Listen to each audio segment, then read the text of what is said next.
मेरा रक्षाबंधन।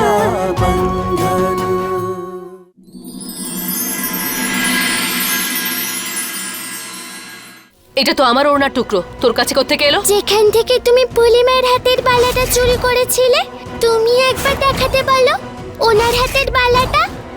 কি হয়েছে বাবা উমেদ? ফুলের কাঁকন হারিয়ে গেছে। আচ্ছা বৌদি, কিন্তু কঙ্কন চুরি আর পুলিশের নাম শুনে আপনি এত চেঁচামেচি করছেন যেন পুলিশ এলে সোজা আপনাকেই ধরবে। তোমার কথা বলার মানে কি যে আমরা সবাই জোর কাজ করুন, আপনি না আমাদের তল্লাশি নিন।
কঙ্কন আপনার কাছে?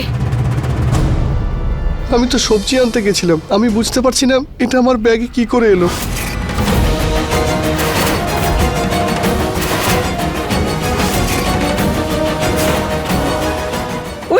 উনি ঠিক বলেছেন, আমরা যদি চুরি করে থাকতাম তাহলে তল্লাশি কেন করতে বলতাম? আমরা চুরি করিনি। ভীম দাদা, বৌদি, আপনাদেরকে কেউ সন্দেহ করছে না, কিন্তু কঙ্কনটা আপনাদের কাছ থেকেই পাওয়া গেছে। হতে পারে যে ফুলি আপনাদের সাহায্য করার জন্য কঙ্কনটা আপনাদের দিয়ে দিয়েছে।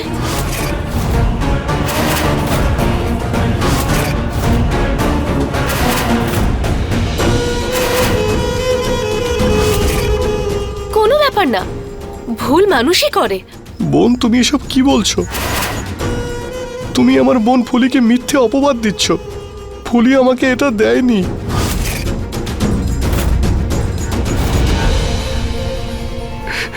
মালিক, আপনি আমার কথা বিশ্বাস করুন, আমি এটা চুরি করিনি। আপনি এই গ্রামের প্রধান আর আমার আত্মীয়, আপনি তো আমাকে চেনেন, আমার কথা বিশ্বাস করুন।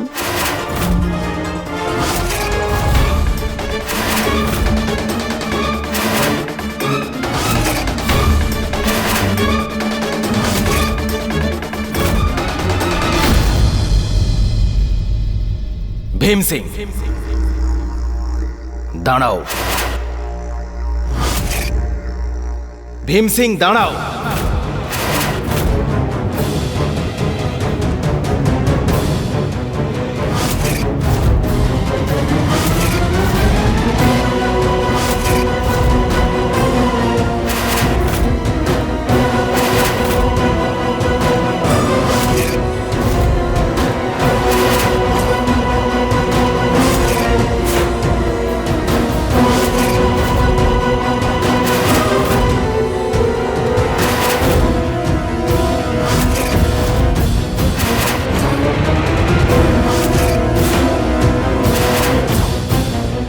মালিক, আমি চুরি করিনি। ভীম সিং,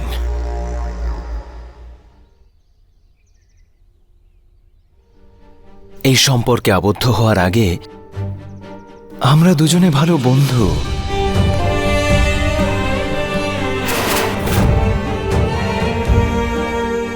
আর বন্ধুত্বে প্রমাণ করার কোনো প্রয়োজন হয় না। কাঁকন পাওয়া গেছে, এটাই সবচেয়ে দরকারি কথা। ভুল করে হয়তো এখান থেকে ওখানে চলে গেছে, কোনো ব্যাপার নয়। কিন্তু মালিক, ভীম সিং, ব্যাস, কথা এখানেই শেষ করো, ভুলে যাও সব।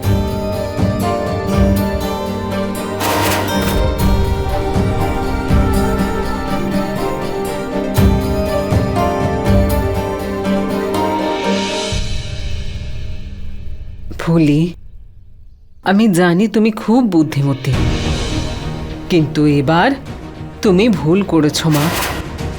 আর এটা তোমার প্রথম আর শেষ ভুল। এসো আমার সঙ্গে।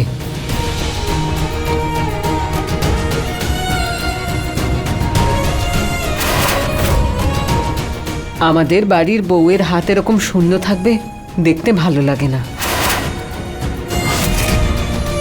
দাও, বালাটা দাও।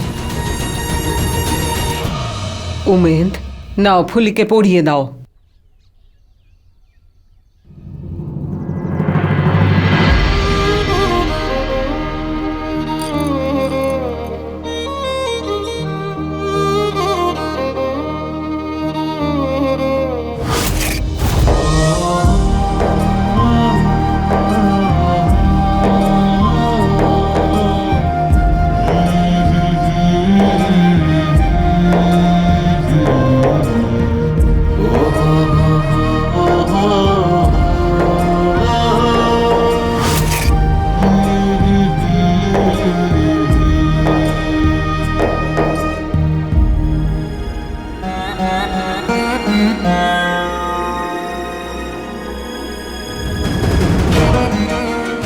ফুলে, আমি জানি তুই কখনো চুরি করবি না, কিন্তু কষ্ট দিয়েছিস আমাকে আমার মায়ের এই গয়না হারিয়ে ফেলে। আমি জানি না এটা এখানে কি করে এলো, কিন্তু এই প্রথমবার আপনি আমার মনে দুঃখ দিলেন আমার কথা না শুনেই। কালকে রাখি বন্ধন, আমি বাজারে যাচ্ছি অনেক জিনিসপত্র নিয়ে আসতে। আসছে।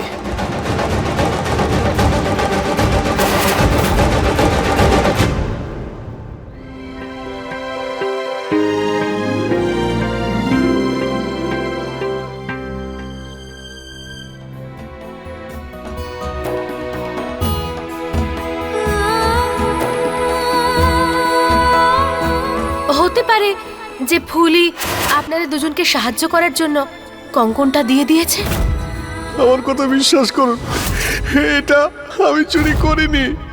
দাদা, এই রাখিটা তো তোমার হাতে খুব সুন্দর দেখাবে। আর এটা তোর হাতে, এর রংটাও সুন্দর, এটা তো তোর হাতে খুব সুন্দর মানাবে।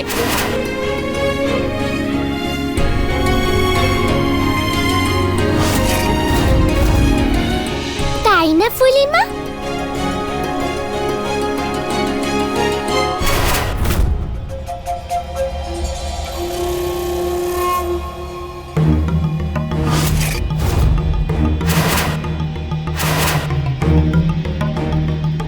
কে জানে বোবাটা কোথায় গিয়েছে।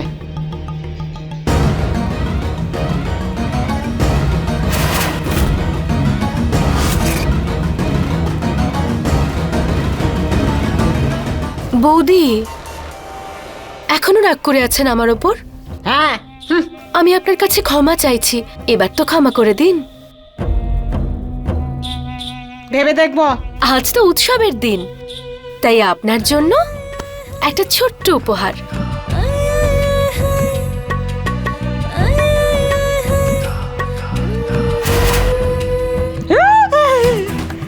আমার জন্য তুমি এনেছো? ও মা, কি সুন্দর আসল গয়নাটা। আমি একবার পরে আসি। হ্যাঁ,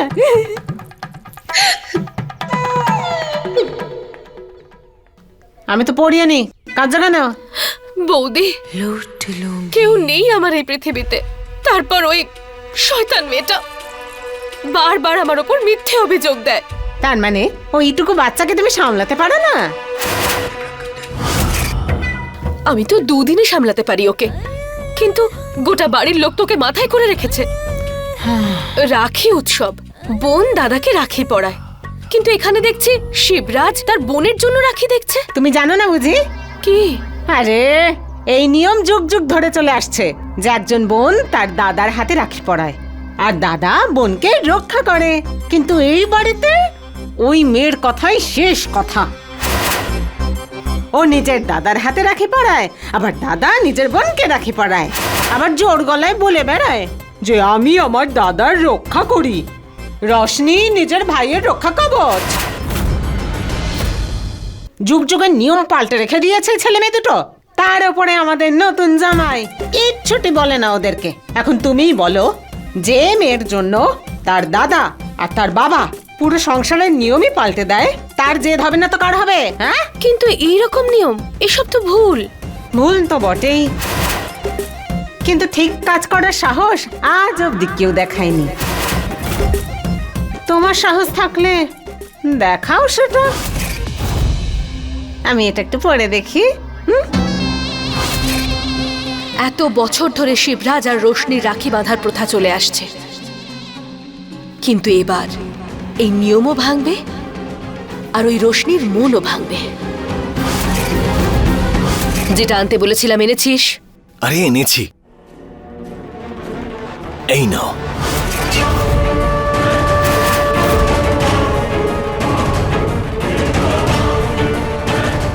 এটা দিয়ে তোমার সব কাজ হয়ে যাবে। এটা খাওয়ার পরেই শরীর খারাপ করবে আর মাথা ঘুরে যাবে, আর যেই এটাকে খাবে না অন্তত 4-5 ঘন্টার জন্য সে অজ্ঞান হয়ে যাবে। কোনোভাবেই তোলা সম্ভব নয় তাকে। কিন্তু একটা কথা বলো, তুমি এটা খাওয়াবে কাকে? জমিদার বাবুকে। প্রধান মশাই? কেন?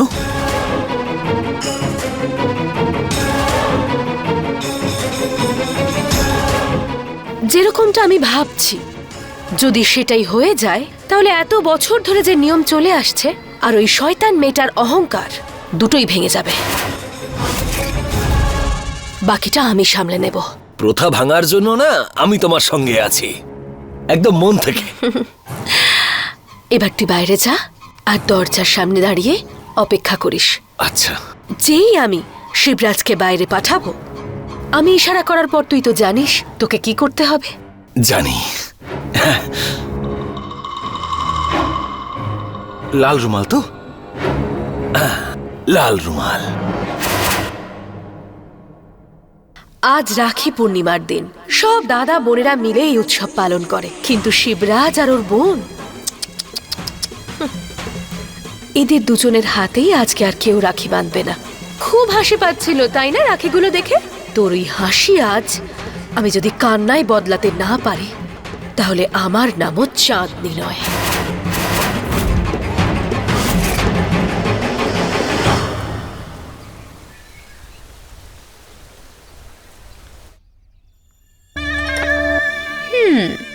শিবরাজ।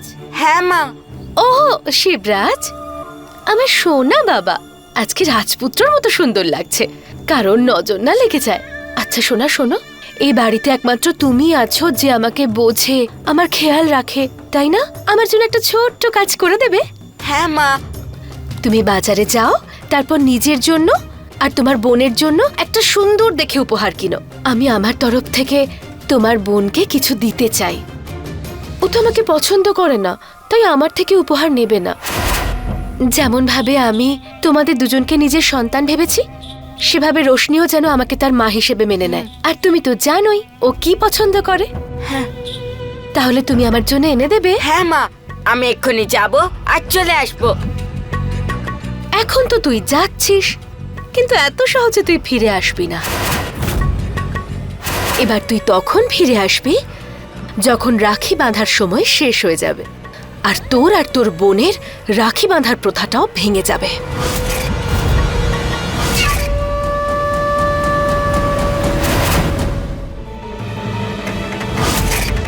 আমার কথাটা মন দিয়ে শোনো।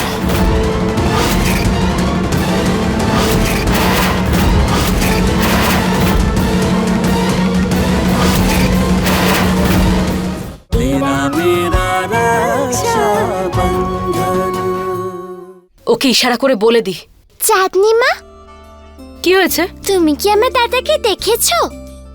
হ্যাঁ দেখেছি, হয়তো বাড়ির বাইরে যাচ্ছিল। আচ্ছা, নিশ্চয়ই কোনো কাজে গেছে। কি কোনো দরকার আছে? রোশনি, আজ রাখি, রোশনি ছোট রান্না করতে পারে না, আমরা দুজন মিলে লুচি বানিয়ে দেব। ওহো, ফুলিমা তোমাকে অনুরোধ করছে। আচ্ছা ফুলি, তাহলে তুমি এটা বলতে চাইছো আজ রাখি পূর্ণিমা, তাই আমরা দুজনে মিলে রোশনির তরফ থেকে শিবরাজের জন্য রান্না করব।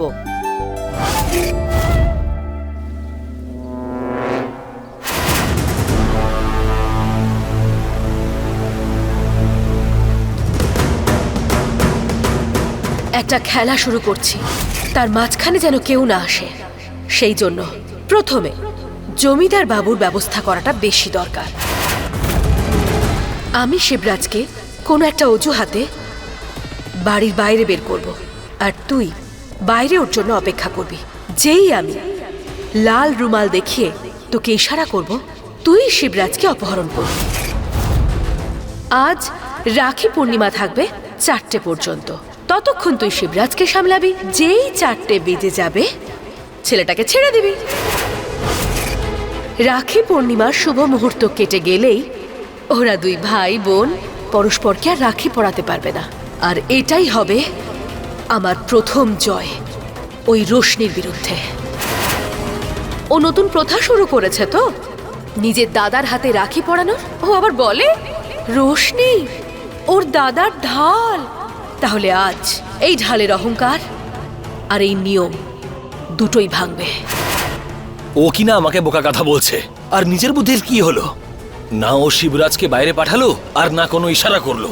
কাকে ধরবো এবার আমি?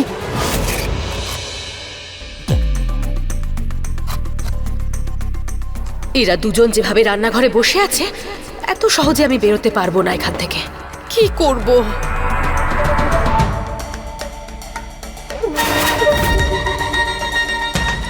হয়ে গেছে, এবার আমি যাচ্ছি।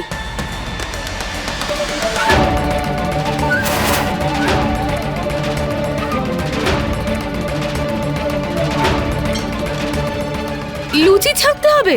হ্যাঁ হ্যাঁ, মিষ্টি মিষ্টি। চাঁদনিমা তুমি লুচি ভাজো, আর ফুলিমা ততক্ষণ আমি তোমাকে দাদার উপহারটা দেখাই।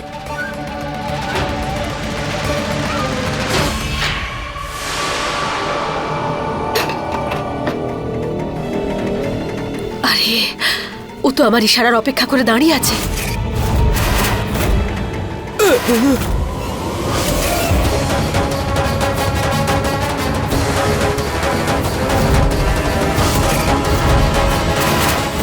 ওরে, এরা আবার আমাকে চিনে না ফেলে।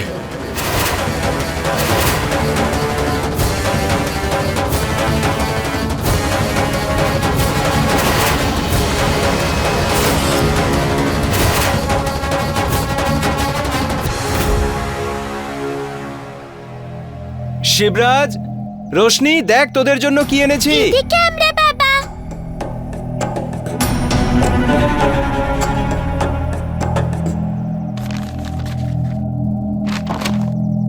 কাকাবাবুর খবর পাওয়া গেল? উনি একজনকে পাঠিয়ে বলে দিয়েছেন যে ওনার বাড়ির কথা খুব মনে পড়ছিল, তাই গ্রামের কাজ শেষ হতেই উনি বাড়ি চলে যাবেন। উৎসবের সময় তো, তাই বাড়ির কথা মনে পড়ছে। আমি জিনিসগুলো ভেতরে রেখে আসছি। এই তো এসে গেছে আমার সোনামা। দেখো তো আমার কেমন লাগছে। আজ তো আমাকে ফুলিমা সাজিয়ে দিয়েছে। একদম ছোট্ট পরীর মতো। আর ফুলিমা?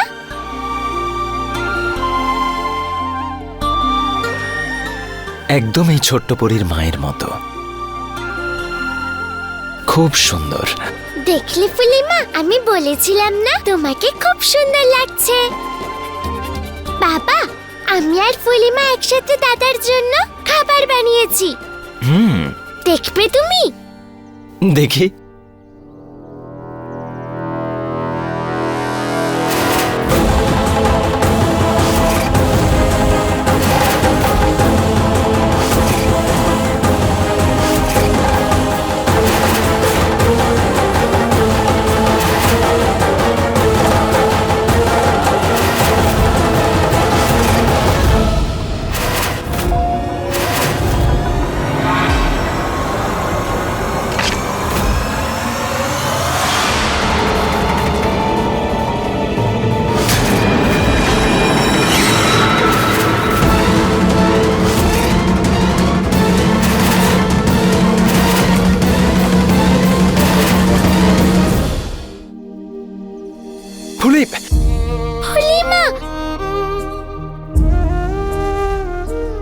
অনেকটা কেটে গেছে নাকি ফুলিমা?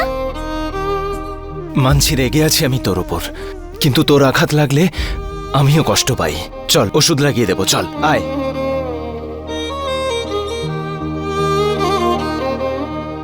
আয়।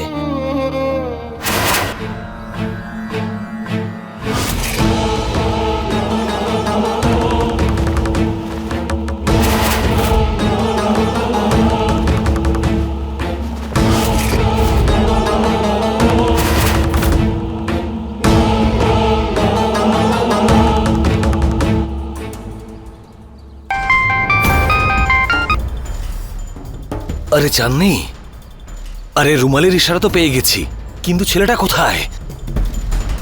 কি ছেলেটা? কি বলছোটা কি? ছেলেটা বেরিয়ে গেছে? কিন্তু কখন? আরে আরে ব্যাস, নিজের মুখটা বন্ধ করে রাখো, আমাকে কথা বলছে।